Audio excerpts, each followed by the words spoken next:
Tu as encore beaucoup de slides, Fabrice, ou pas là? Non, là, ça va aller beaucoup plus vite. Là. On Ah, ok, est d'accord. proche de la fin. Donc, et puis, bon, il y a des choses que j'ai déjà un petit peu abordées. Donc, la relation client, c'est super important. Et là, dans le cas aussi encore une fois, d'une activité éthique, tu vas avoir d'un côté les clients, de l'autre côté les bénéficiaires, qui ne sont pas forcément les mêmes. Et tu peux avoir du one-shot, tu peux avoir du long terme, tu peux avoir une offre personnalisée, euh, surtout par rapport aux clients. Et tout comme tu peux avoir un service de masse où tu vends du produit sur étagère.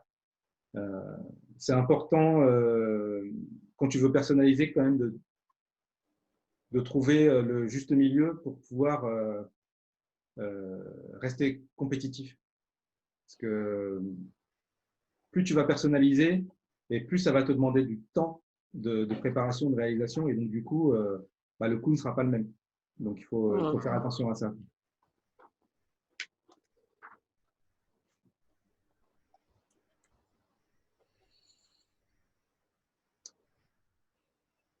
Alors, la mesure de l'impact social, quand tu fais une activité, tu vas commencer déjà par auditer le marché pour voir s'il y a un besoin. Tu vas identifier un échantillon. Tu vas lancer ton produit ou service avec l'idée d'impacter positivement tes bénéficiaires. C'est important de valider l'impact réel dans le temps, donc à intervalles réguliers, que ce soit,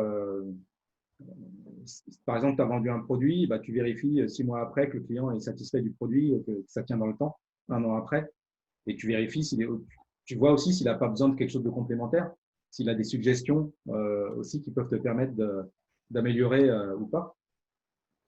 Et en fait, ce qui est important aussi, c'est de bien définir les indicateurs sur lesquels tu vas faire ton enquête, les indicateurs sur lesquels euh, tu vas baser tes décisions.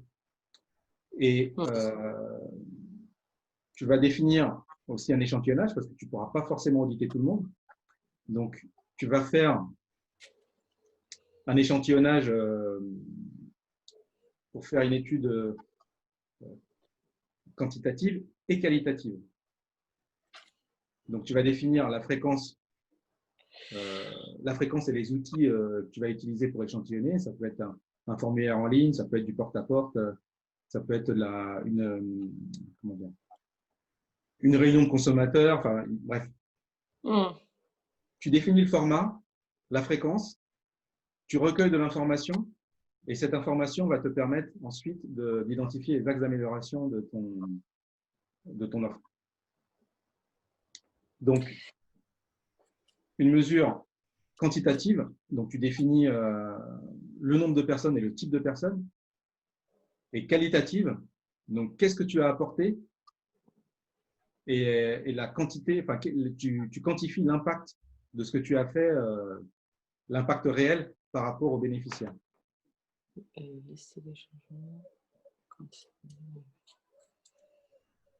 C'est important également donc, de faire la cartographie des parties prenantes, c'est-à-dire de lister toutes les personnes qui vont être touchées de près ou de loin par ton projet. Tu vas te rendre compte que tu vas lancer un produit ou service de base qui va avoir pour vocation d'aider une certaine population, le personnage que tu auras identifié. Et au fur et à mesure que tu vas faire ton étude, tu vas te rendre compte que tu as des bénéficiaires indirects. Des gens, par exemple, si tu décides de construire des maisons écologiques pour une catégorie de personnes dans un pays donné, tu vas faire appel à des artisans locaux et tu vas te rendre compte que ces artisans, ça va être aussi ils vont être des bénéficiaires indirects parce que tu vas augmenter leur chiffre d'affaires et tu peux même avoir d'autres bénéficiaires indirects qui vont être les fournisseurs de ces artisans qui vont fournir de la matière première qui va être sélectionnée pour ton projet. Donc, tu as tout un écosystème en fait, qu'il faut prendre en compte et d'où l'intérêt de faire ces études et de les faire évoluer parce qu'au fur et à mesure, tu peux optimiser tout l'écosystème à la base, tu vas toucher tes bénéficiaires directs, mais peut-être que tu vas te rendre compte que tu vas aussi te focaliser sur les producteurs de matières premières pour les aider à produire différemment et augmenter en fait, tu vas augmenter la valeur ajoutée pour tes bénéficiaires directs. Tu vas augmenter éventuellement même la marge, ce qui va te permettre aussi de redistribuer plus ou différemment et en fait, de t'assurer que tu vas rester aussi compétitif. Ça peut même t'aider dans ton financement, ça, en fait. Ça joue directement dans le financement, oui. Ouais. Okay. Oui. C'est-à-dire que quand tu lances une structure, bah, tu fais un premier business plan pour lancer ta structure. Mais si tu veux lancer un projet donné, c'est intéressant aussi de faire un business plan pour le projet donné. Et ça va t'aider à voir si le projet a du sens et aussi de voir comment tu vas le financer.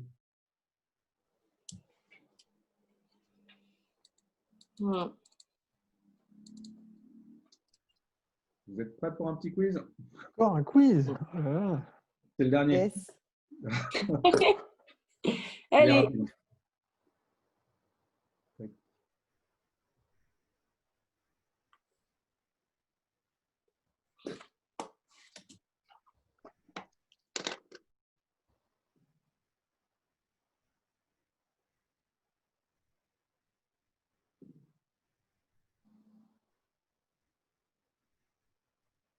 Oh, il y a quelqu'un qui est rapide là.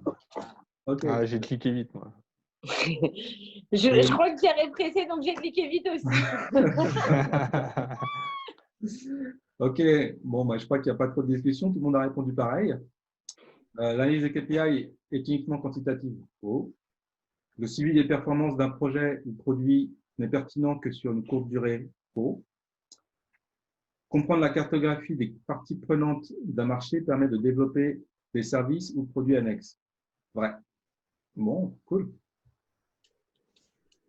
C'était très bien expliqué, c'est pour ça.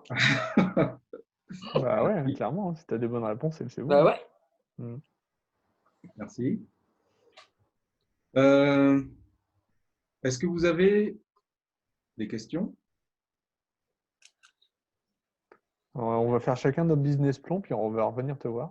Ouais, il y a des fortes chances. Okay. C'est clair. Moi, j'ai une question pour chacun de vous. Je crois que c'est Pierre qui est plus pressé que les autres. Je voudrais avoir votre retour par rapport à ce qu'on a vu sur les 2 semaines. Bon, Ingrid n'était pas la semaine dernière, mais c'est bien d'avoir ton retour déjà sur aujourd'hui. Cette semaine. Donc, allez, honneur aux hommes cette fois-ci. Non, mon retour, oui, cette fois-ci, on est rentré un petit peu plus dans le détail de certaines thématiques. Après, c'est clair que moi, j'ai encore besoin d'aller dans le concret, puis de prendre un exemple, et puis d'aller un peu plus dans le détail. Mais non, c'est clair que ça donne des bonnes bases de compréhension sur le business plan global, et puis surtout aussi de l'aspect de l'impact éthique qu'on veut mettre en fait sur les différents critères en fait du choix du business plan. Je pense que ça, clairement, dès qu'on le met dès le début en fait dans la réflexion, ça modifie dans le bon sens en fait le business plan. Et, du coup, ça c'est hyper intéressant et je pense que ouais, c'est une partie à creuser enfin aussi pour moi. Et puis peut-être dans les faits, je pense qu'il va falloir que je fasse un cas concret rapidement pour voir les implications. Mais ouais, c'était hyper intéressant ce côté implication éthique. En fait, moi, je t'invite à faire du travail collaboratif, à travailler en équipe, parce que tu vas te rendre compte que tu as une vision des choses qui est partagée en partie par d'autres et que d'autres vont apporter vraiment. En fait, c'est collaborer, c'est ce qui permet vraiment d'avancer vite. En fait. Et d'avoir une plus grande maîtrise de toute la palette de points sur lesquels tu dois te pencher dans ton business plan. Et là, quand tu veux faire quelque chose d'éthique, comme j'ai dit, tu rajoutes encore de la complexité par rapport à un business plan normal. Donc, tu vas te poser un paquet de questions et trouver l'équilibre, ça va pas forcément être évident en fonction de ce que tu veux faire, bien sûr. Mais je te rejoins sur le fait que le cas concret, c'est ce qui va te permettre de mieux, je dirais, visualiser la complexité de ce que c'est que de faire un business plan. Et aussi, ben, voilà, avoir conscience que ça va te prendre du temps. Ça prend généralement des mois et beaucoup d'allers-retours, beaucoup de corrections. Et c'est bien d'avoir justement un regard externe, de faire valider par quelqu'un d'externe, faire relire ce que tu écris. Ça te permet à toi aussi de mieux formaliser, de mieux structurer aussi tes écrits. Ok, ça marche. Merci. Ingrid? Et ben écoute, bon alors moi j'ai fait qu'une session effectivement, je regrette un peu de ne pas avoir fait la première, mais bon je vais terminer les vidéos. C'est super intéressant et ça m'aide à y voir beaucoup plus clair en fait sur l'étendue des choses qu'on a à faire avec Luce. Mais c'est vrai qu'en fait, j'ai commencé, on en avait déjà parlé ensemble du fait qu'il fallait qu'on tarde pas trop là, à se lancer dans le business plan. Et moi, j'ai commencé à feuilleter un peu à droite, à gauche, à les regarder. Et en fait, tu as plein d'avis, ça me paraissait hyper flou et hyper complexe et je ne savais pas du tout par quel bout le prendre. Donc là, même sans avoir fait la première session, j'ai une idée beaucoup plus concrète en fait de qu'est-ce qu'on a à faire, même si je pense que plus je vais rentrer dedans, plus je vais un peu découvrir des trucs. Mais c'est déjà beaucoup plus concret pour moi. Et j'ai le sentiment de mieux savoir, en tout cas, vers quoi je vais, où je vais et ce qu'il va falloir faire. Et c'est vrai que là, tu as mentionné des choses auxquelles j'aurais jamais pensé. Et je l'ai lu nulle part sur aucun site ni rien, parce qu'en fait, il n'y a nulle part où tu as une trame comme ça. La trame, c'est la base. En Bah fait, ouais. et quel que soit ce que tu vas faire, hein, je dirais même dans tous les métiers, quand tu as une trame, bah, tu sais ce que tu dois faire. C'est, tu vois, quand je pilotais les gros projets, j'avais donc dans mon équipe, j'avais toujours un responsable qualité qui avait pour charge de faire un plan d'assurance qualité qui définit en détail qu'est-ce qu'on fait dans le projet, qui sont les acteurs, l'organigramme, le rôle de chacun, les réunions internes, les réunions avec le client, la fréquence de ces réunions, comment on communique, la matrice d'escalade. En fait, on définit tout. Et du coup, quelqu'un qui rentre dans le projet, qui regarde ça, bah, il comprend. Et c'est la base. Un projet, quel que soit ce que tu fais, quand tu as une trame, c'est clair pour toi, c'est clair pour les gens qui rentrent. Ta trame, tu vas faire un premier jet, ça ne veut pas dire que c'est figé. Peut-être que tu vas te rendre compte qu'il y a des ajustements à faire. Et ben, tu vas faire les ajustements qui vont bien. Mais c'est important d'avoir ce fil conducteur qui te permet justement aussi de faire des checklists et au fur et à mesure t'assurer que tu vas dans la bonne direction et que si tu as un process à suivre, ben, ok, tu as bien coché toutes les cases, tu n'as rien raté. Donc voilà, je rejoins Pierre sur le fait je vais y voir, je pense, d'autant plus clair quand je vais mettre la tête dedans et commencer à me poser les questions vraiment relativement à mon projet. Ouais. Et effectivement, à ce moment-là, j'aurai sûrement beaucoup plus de questions et des zones d'ombre qui vont revenir. Mais en tout cas, ça m'a grave aidé. Merci beaucoup. Avec grand plaisir. Voilà. Emma? Ouais, je suis désolée. Moi, j'ai toujours une connexion un peu instable, comme me le dit mon ordi. Je n'entends pas tout. Je suis vraiment désolée.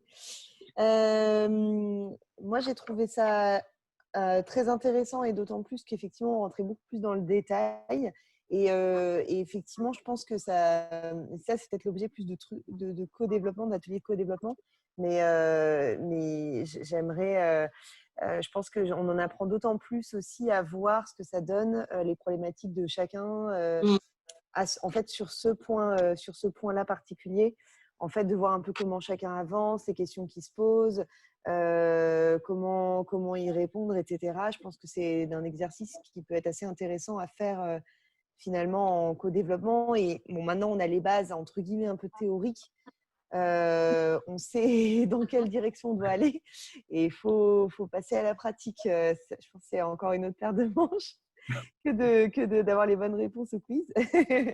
Ouais. Mais ouais, en tout cas, on a bien les bonnes bases. On sait dans quelle direction on doit aller, poser les choses. C'est hyper important en fait, d'organiser bien tout ça, effectivement, pour que ça soit clair pour les autres, mais aussi pour l'organiser, parce que je pense qu'au début, c'est clair pour nous quand on se lance tout seul. Mais c'est bien, effectivement, d'avoir… ça permet, je pense, d'anticiper un certain nombre de choses et des choses qu'on ne voit pas forcément quand on pitch un peu d'idées comme ça, quoi.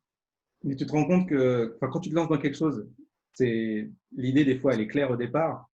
Et au fur et à mesure, tu vas te rendre compte que des fois, c'est moins clair. Donc, c'est clair.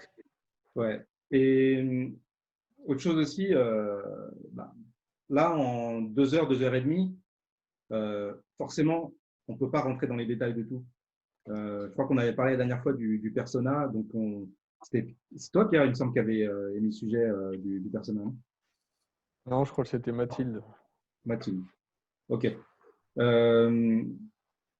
Voilà, là, l'idée, c'était de vous faire vraiment une présentation dans les grandes lignes des différentes problématiques. Comme je le disais, apparemment, il y a des nouveaux courants qui disent que bon, le business plan ne s'adapte pas aux problématiques éthiques. Bon. Moi, je demande à voir. Pour l'instant, je n'ai pas vu, mais je serais curieux de voir, hein. Peut-être qu'il y a effectivement dans ces nouveaux courants des choses vraiment intéressantes. Moi, aujourd'hui, je reste convaincu que un business plan classique te donne la trame avec toutes les problématiques auxquelles tu devras répondre. Après, l'éthique, en fonction du sujet éthique que tu veux traiter, tu as énormément de choses qui vont changer. Ta gouvernance va changer, ton modèle, ton business model va changer. Je ne suis pas convaincu que dans ces nouveaux modèles qui émergent, qu'ils soient aussi adaptés pour tous les business éthiques. En fait, chaque business a ses spécificités et donc c'est à toi aussi après d'adapter, de faire preuve d'imagination pour chercher des fonds, pour optimiser ta gouvernance, pour optimiser ton business model. L'idée qu'il faut bien garder à l'esprit, c'est la valeur que tu apportes à tes clients et bénéficiaires et surtout être dans le vert financièrement, être rentable. Tu montes une structure, il faut faire de l'argent. C'est important. Il ne faut pas avoir peur de gagner de l'argent. Il faut en gagner. Après, c'est ce que tu en fais qui compte pour toi. Mais si tu l'écris dès le départ, que voilà mes valeurs, voilà ce que je veux faire de l'argent qui va rentrer, peu importe que tu gagnes 100 000 ou 1 million, de toute façon, ça sera toujours en accord avec tes valeurs. Ouais. Messieurs, dames, merci beaucoup pour cette sur ces belles paroles. présentation. Et puis à bientôt. Et Fabrice, si tu veux me recontacter la semaine prochaine quand je reviens de vacances pour discuter en détail de certaines choses, n'hésite pas. Ouais, avec plaisir. Salut Pierre. Allez, bonne soirée à tous. Ciao. Ciao Pierre. Ouais, salut.